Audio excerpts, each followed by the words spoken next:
খালেদা জিয়া বাসার সামনে বালুর ট্রাক ছিল, 1 সেকেন্ডের জন্য দাঁড়াইতে পারেন নাই। জনগণ আপনাদেরকে মুক্ত করে দিয়েছে, অকৃতজ্ঞ হবেন না। সন্ত্রাস করে, যারা দুর্নীতি করে, যারা টেন্ডার করে, আপনারা তাদেরকে বয়কট করুন, গণভোটে হাকে জয়যুক্ত করুন।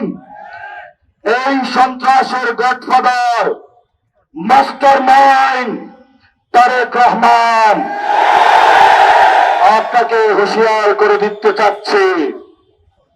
জিয়াউর রহমান গণতন্ত্রের পক্ষে ছিলেন, খালেদা জিয়া বাসার সামনে বালুর ট্রাক ছিল,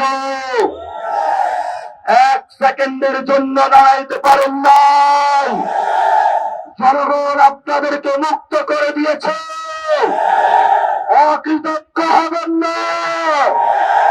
যেই মানুষ মুক্ত করে দিয়েছে সেই মানুষের উপরে আপনি বুকে গুলে চালাচ্ছেন। আমরা দেখে ছাড়বো আপনাদেরকে।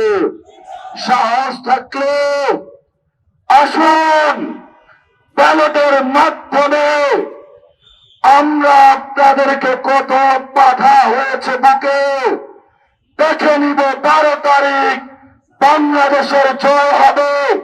সন্ত্রাসকে না বলুন, টেন্ডারবাজকে না বলুন, দুর্নীতিকে না বলুন, দখলদারিত্বকে না বলুন।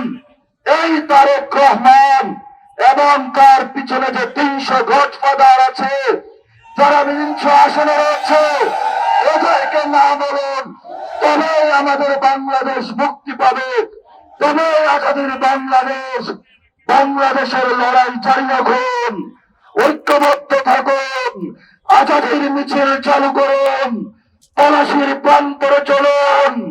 আমরা চাই একটি নতুন বাংলাদেশ, যার মধ্য দিয়ে সবাই ঐক্যবদ্ধভাবে শহীদদের যে স্পিরিট রয়েছে সে অনুযায়ী আমরা বাংলাদেশকে গঠন করব।